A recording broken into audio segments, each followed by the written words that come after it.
Snow was a wall, the road a rumor. She scooped a shivering kitten from the plow line and rebuilt her life around it. But why did dogs fall silent at its stare?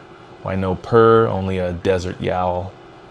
One winter morning, the truth stepped from the trees, and love meant letting go. The highway has been erased into a chalky corridor, plow berms ghosted taller than trucks. Nora edges her rattling Subaru forward, hazards blinking like small, stubborn hearts. Heater on high, she lifts the jar of ginger honey from the door pocket and takes a bracing sip, the sweetness catching in her throat. "Drive slow, child." Her mother's voice whispers in Vietnamese in memory, and she obeys, easing off the gas as sleet ticks the windshield like thrown rice. Headlights shear a brief wedge of sight through fog, and something shivers at the plow line. Not debris and not wind, a living tremor. Nora brakes. Tires hiss over black ice. The car fishtails, steadies. She cuts the engine, steps into a cold that grabs the ribs. Snow powders her lashes.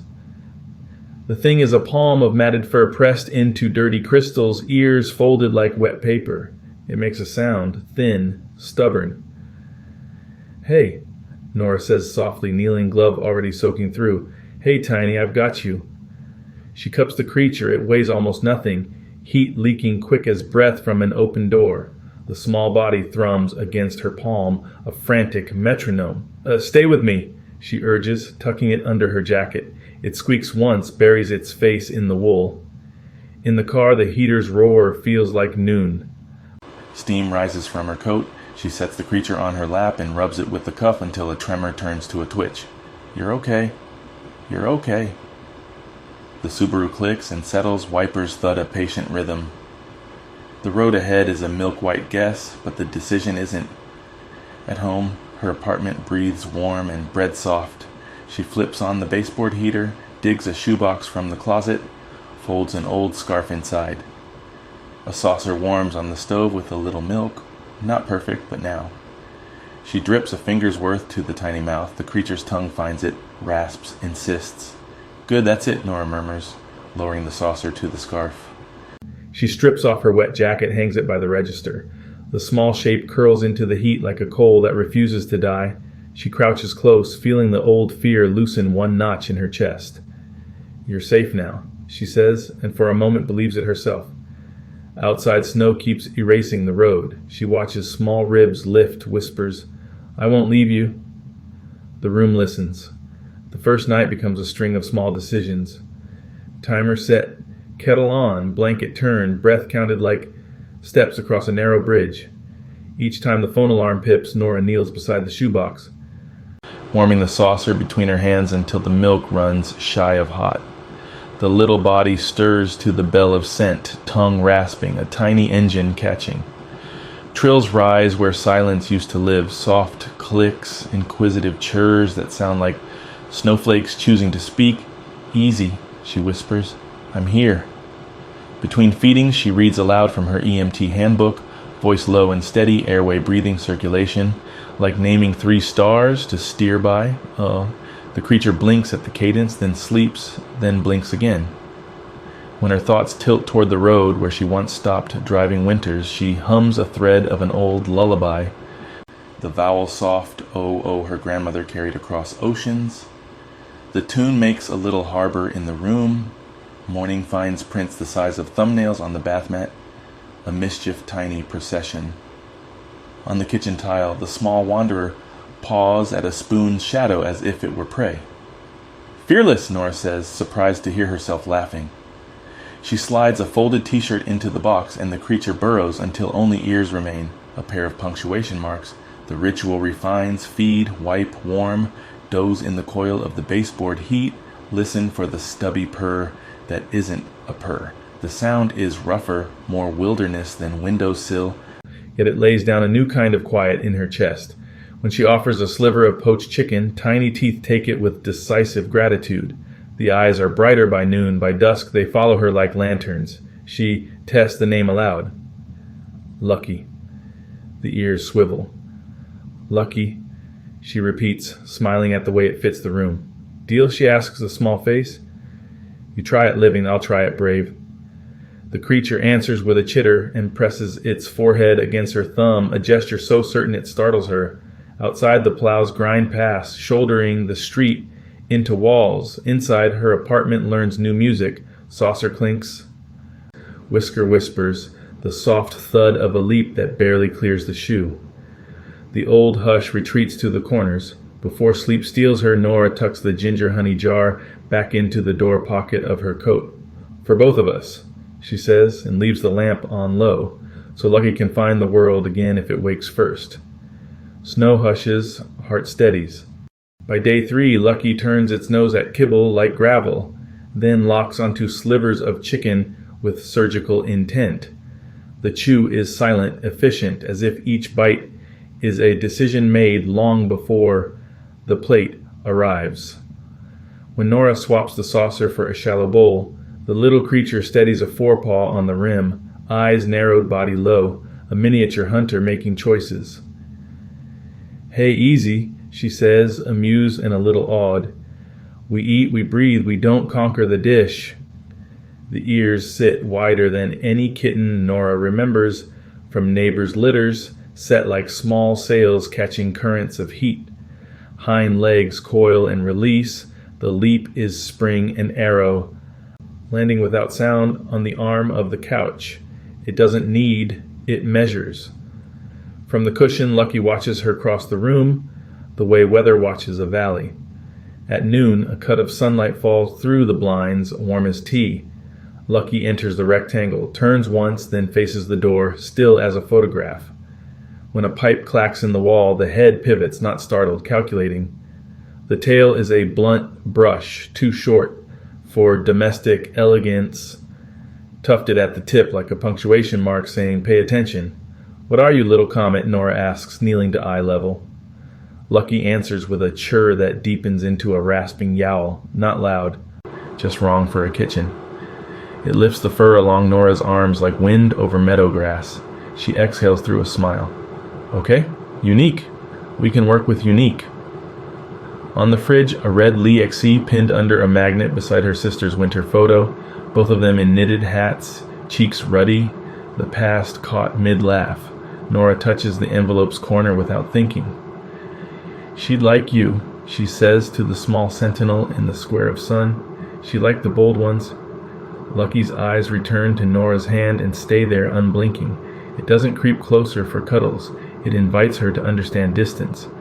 When she dangles yarn, the little body drops flat, hindquarters high, a precise slink ending in a pounce that stops an inch early, control inside the strike. "You're my snow goblin," Nora informs it, half joke, half pledge. Lucky blinks once, then places a heavy, too large paw on her wrist, testing weight, claiming nothing, declaring presence. The sound that follows is neither purr nor hiss. It is the throat note of something built for brush, not couches. "All right," she whispers, meeting that old, bright gaze. "It's okay, we do strange here." By the second week, Lucky lengthens into angles in quiet power. The ears sprout soft black pennants. The ruff thickens. Paws that once fit a teacup now spread over Nora's wrist like warm mitts. When it lands from the chair, the floor barely reports it. Muscles ripple under the fur, the way wind moves under snow crust, seen more than heard. Outside, dogs test their fences each dusk, a chorus of throats and teeth. Lucky meets the noise with stillness. It steps to the window, plants both forepaws on the sill, and stares through its own reflection. The barking frays, then unspools. One shepherd lowers his tail first, then the terrier, as if some older rule has been read aloud. Nora forces a laugh that doesn't carry. "You're 5 pounds of diplomacy," she says. And the room feels larger, then slightly lonelier for admitting it. When she turns away, Lucky keeps watching the glass, ears flicking toward a sound she cannot hear.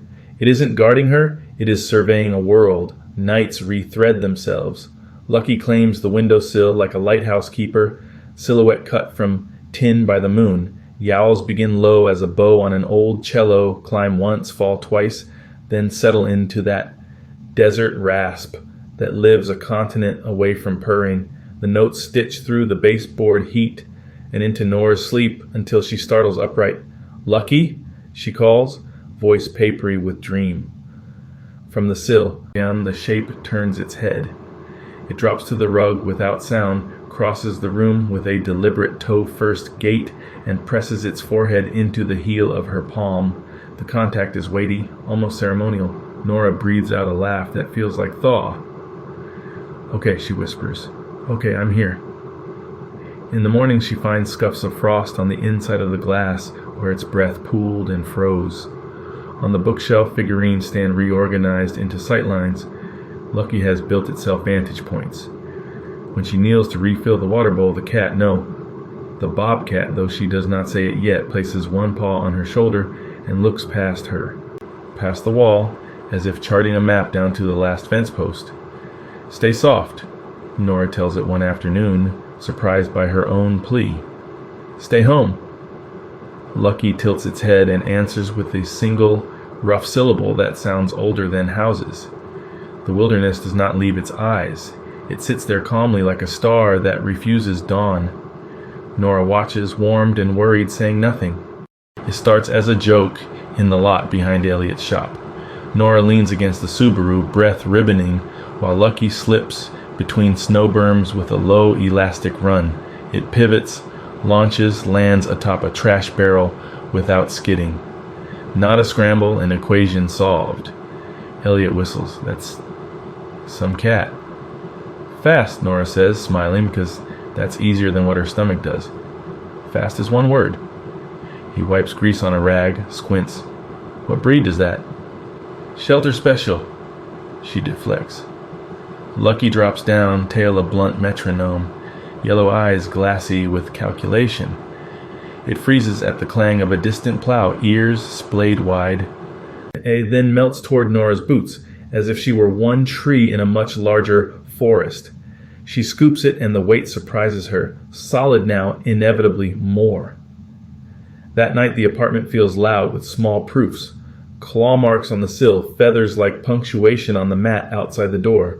The water bowl dragged diagonally to face the window. Nora opens her laptop. The screen bathes her hands in cold light, searches bloom. Kitten doesn't purr, only chirps. Short tail tufts, black ears. Cat stare, freezes dogs, hind legs long, springy. Forums spool opinions like thread. Maine Coon, Pixie Bob, Savannah. "Could be a lynx hybrid," someone writes. "Cute, but watch your furniture." She laughs once, breathless. "Heard."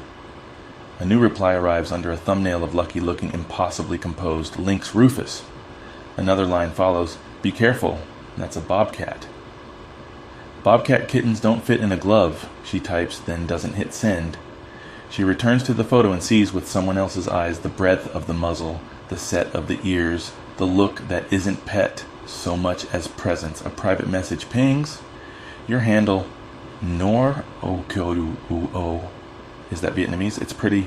She smiles, despite herself, kind of. It's a lullaby my grandma hummed. She adds a single music note, deletes it, leaves the sentence plain. Another ping, "Whatever it is, you're doing great, but wild stays wild." The words settle like fresh snow. Quiet, heavy, undeniable. She shuts the laptop and sits on the floor. Lucky is already there, splayed like a question mark. "What are you?" she asks aloud. It blinks, then answers with a low trill that has edges. She feels the sound in her wrist where its paw rests. Her pulse ticks like sleet, steady. "If you're wild," Nora whispers, "what does love look like for you?" From the sill, the night says nothing, which is not the same as no answer. And the clinic smells like pine disinfectant and wet wool. Nora signs in with the glove still on, shaking thaw from her sleeves. Lucky rides in the crate with the calm of a chess piece between moves, eyes amber and unblinking. A tech leads them past the bulletin board of adoption flyers and winter warnings into exam room 2. Dr. Sofia Ruelas enters with a quiet stride. She greets Nora first. "I'm Sofia. We'll take this slow." Then she crouches to the crate and doesn't reach in. She lets Lucky study her open hands. "Hi, traveler," the vet says. "Let me look at you without touching." Lucky doesn't hiss. It watches. When the door seals, the room becomes a metronome of small sounds. The otoscopes click. the pencil tapping a label, the radiator's sigh. Ruela slides the crate door open and allows Lucky to step out on its own. It does, placing one heavy paw and then the next, scanning corners as if mapping exits. Measurements arrive like verdicts: dentition length, zygomatic breadth, ear base width, tail stub, limb ratios. Nora laughs nervously. He's unique. Healthy, Ruelas answers, palpating along the spine. Very. She glances up, tone leveling. But not standard domestic morphology. We should run tests. The words hang in the cold light. Nora hears the phrase repeat as if it were written on the wall. What kinds of tests? She asks. Genetics, if possible. Also disease paneling. Mostly I want to confirm what you already suspect. I don't know what I suspect, Nora says too quickly. Ruela softens it.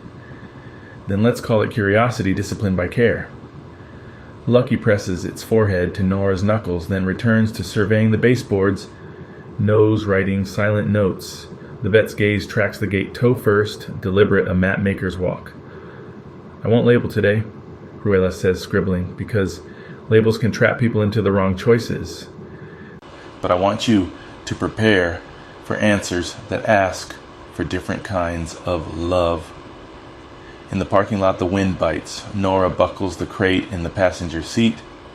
Lucky leans forward and presses its head to her cheek through the grate, solid, unquestioning, her hands steady on the icy wheel. I've got you, she tells the road and maybe herself. The sky wears that hard blue steel that comes after a clean snowfall. Nora parks at the plowed turnoff, breath clouding, fingers tucked into glove liners. She lifts Lucky from the back seat, settles the harness she's taught it to tolerate, and steps into the meadow rimmed with black spruce. Snow hushes the world to one word: listen. Easy, she says. We're just walking. Lucky moves beside her in that toe-first glide, each print a neat coin punched in white. They cross to a sunlit drift where the wind has combed ripples like glass. Nora forgets the road for a minute, forgets the crash, her mind loops in winter. It is just cold air and a small life keeping pace with her heartbeat. The first coyote appears between spruce trunks, thin as a drawn line. Then a second lower, flanking, ears forward, step, pause, step. Nora's voice cracks. Lucky, come. She shortens the leash without jerking, knees soft, trying to think the word calm into the snow. Lucky doesn't come. It lifts to its full length, tail short and rigid, ears raised high like black-tipped flags. The body quiets until even breath seems optional. For a moment, Nora thinks of the clinic, of the phrase that lodged like a shard, not standard domestic morphology.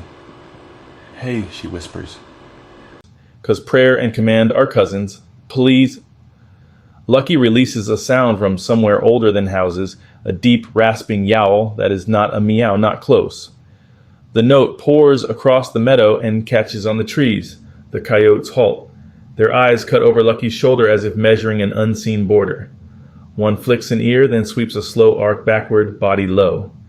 The second follows step, pause, step, until both ghosts are absorbed by spruce. Nora remains kneeling without realizing she bent. The leash slackens into the snow like a looped thread. Her chest is a small drum. Okay, she breathes. Okay. A collage shuffles itself into clarity. Ear tufts like ink strokes. The blunt tail with its black tip. The stillness that unspools barking without a sound. The night yowls. The toe-first gait. The meat taken with decisive gratitude. The vet's measured face, the forum's two words, Lynx Rufus. What are you? She asks, though the answer has stepped forward to meet her. It stands there in the bright cold, amber-eyed, haloed by powder spark. You're a bobcat, she says, the sentence fogging and falling. Lucky turns and presses its forehead into her glove, deliberate as a signature. We'll do right by you, Nora promises the air. The trees herself. I hear you now. She stands, harness light in her palm, the world labeled. Memory holds her mother.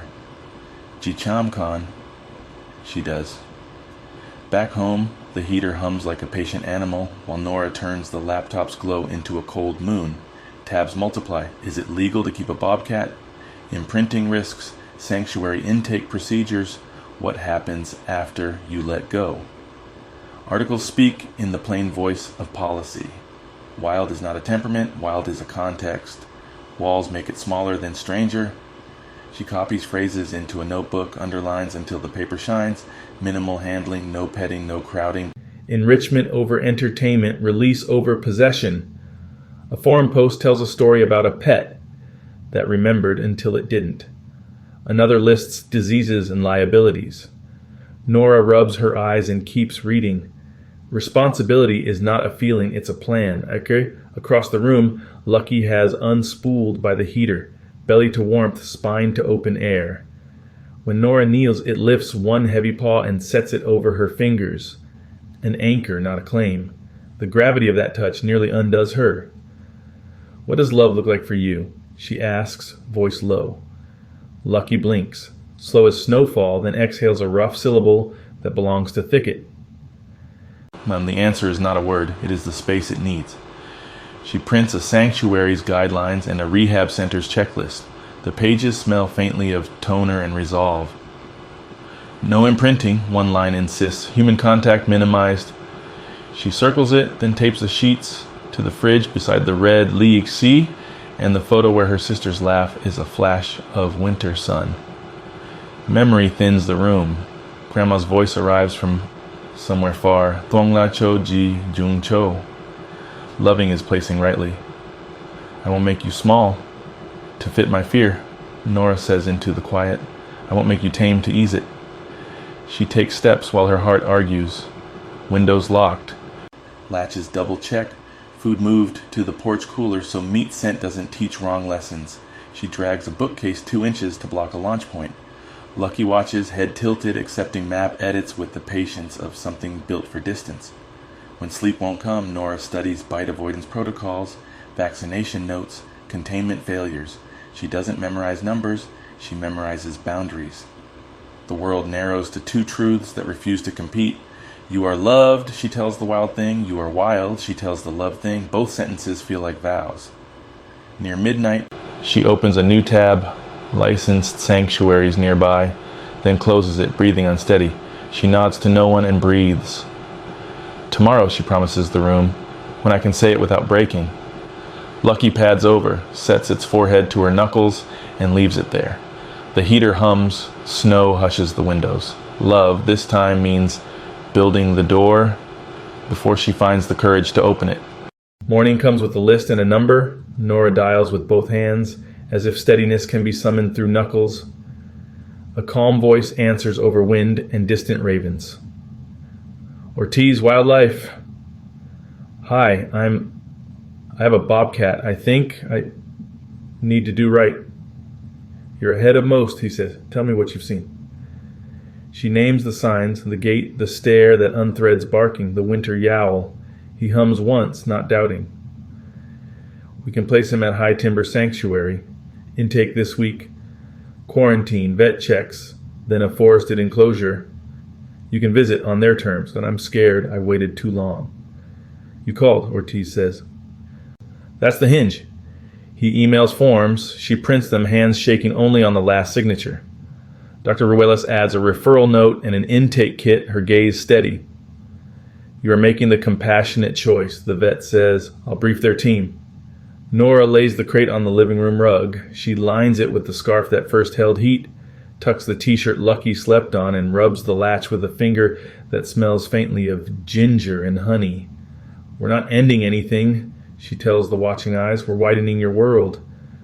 Lucky steps in without protest, turns once, and settles like a compass finding north.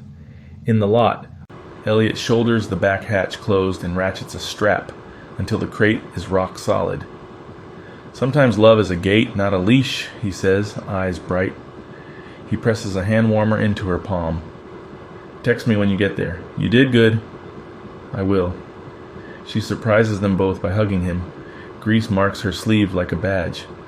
Inside, she touches the red LEXC on the fridge, then the photo where her sister laughs into winter. Watch me.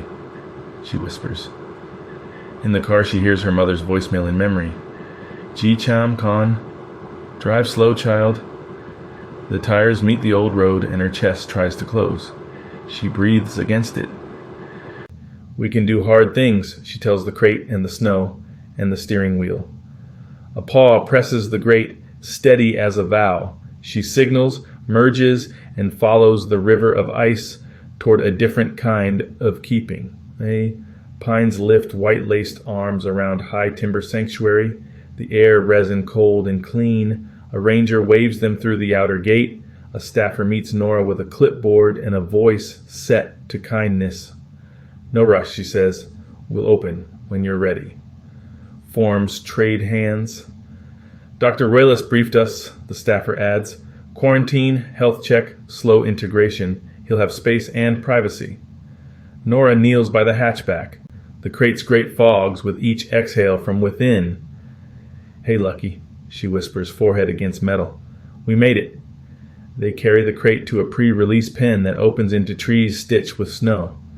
The hinges don't squeal. Someone has loved them with oil. Nora sets the crate down on packed earth dusted with frost. Spruce shadow makes dark rivers across the ground. Open from the side, the staffer suggests quietly. Give him angles. Nora unlatches. The door tips. Nothing bolts. Lucky lowers one heavy paw, then the next, shoulders rolling under the winter coat, head high to drink the smells she cannot name. He pads 3 steps, stops. Monica and turns back. The yellow eyes find her, old and steady. Gigi Khan, Nora breathes, the syllable small and warm in the cold. Go live big. Lucky closes the distance and presses his forehead into her sternum, a deliberate weight that makes her balance sway. The world pares down to fur and breath, and the knowledge of choice held, not wrestled. Thank you, she says into the rough, and the words come out both to him and to whatever carried them here without breaking. A jay heckles somewhere beyond the fence. The staffer stands with hands tucked, watching without intruding. When he's ready, she reminds the air. Lucky steps away and follows his nose along the fence line, reading bark and shadow like script. At the gate to the larger enclosure, a handler lifts the latch. The bobcat pauses, body translating into silence, then flows through. Snow takes his prints and brightens them. At the far line of saplings, he looks back once, one amber coin of an eye turning sunlight into answer, then slips into understory, white as breath. The space he leaves behind feels faithful, not empty. Thank you for bringing him yourself, the staffer says softly. You gave him a chance. He gave me one, Nora answers. She gathers the empty crate. The scarf inside will stay a day for scent. Then go.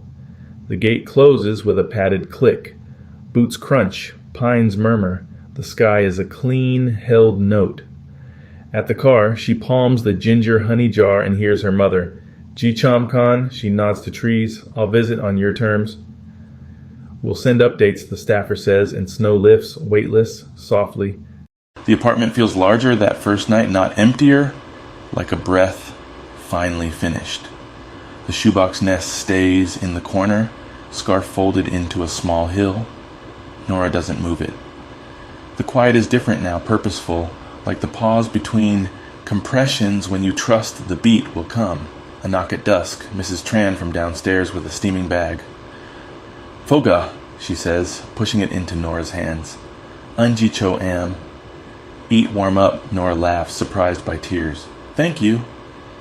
At the table she lifts the lid, cilantro fogs her glasses. The first sip is a corridor back to being held. She sets her phone upright and opens the email.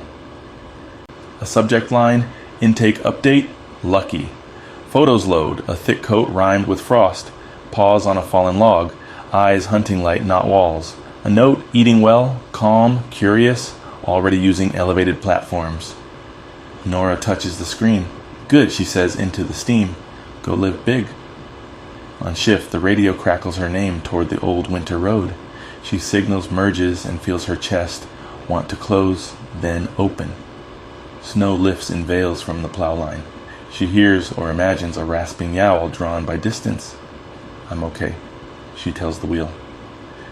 We can do hard things, At home, she pins the sanctuary's postcard beside the red Lee Gee and her sister's photo, the small altar of proof. Elliot texts a 3-word check-in, gate or leash. She answers, gate always, and he sends a photo of the shop cats, draped on a carburetor like royalty. Week by week, the shoebox hill settles flat. One morning, she folds the scarf, slips it into a drawer, and vacuums the corner. Not erasing, making room. She keeps the ginger honey jar in the car anyway, a ritual more than a remedy. In bed, lamp low, she practices a final line out loud, so it will be true when asked. No, I didn't lose him. Breath. I gave him what he was meant to have. The heater answers with a quiet click, and the room keeps it. Winter loosens to a paler light, then hardens again. The year relearns breath. Emails arrive in seasons, a short note, a photo, Lucky, balanced on a bark-silvered log, whiskers frosted, pupils narrowed to suns. Another shows him mid-step on an elevated platform, shoulders a ripple of power. The captions are spare, calm, eating, exploring, enough. Nora prints each update, trims the edges, and tapes them beneath the red leek sea like prayer flags that don't need wind. On nights between shifts, she walks the meadow's edge. Standing outside the sanctuary fence, listening to spruce gather the snow's hush. Sometimes she hears a rough yowl from the far trees. Maybe it's memory, maybe it's him. She lets the uncertainty be a kindness. When people ask, she doesn't give a sermon. She gives a sentence. I kept the promise that mattered. If they tilt their heads, she adds, he gets to be what he is. Elliot hears it and just nods, passing her a thermos lid with coffee. That's the thing, he says. That's right-sized love. At her next visit, on sanctuary terms, she stands with the handler on the outside of a line of pines. The handler points without pointing. A dun shadow crosses a patch of sun, pauses, lifts its face to the cold. Nora's breath stalls, then steadies. She does not call a name.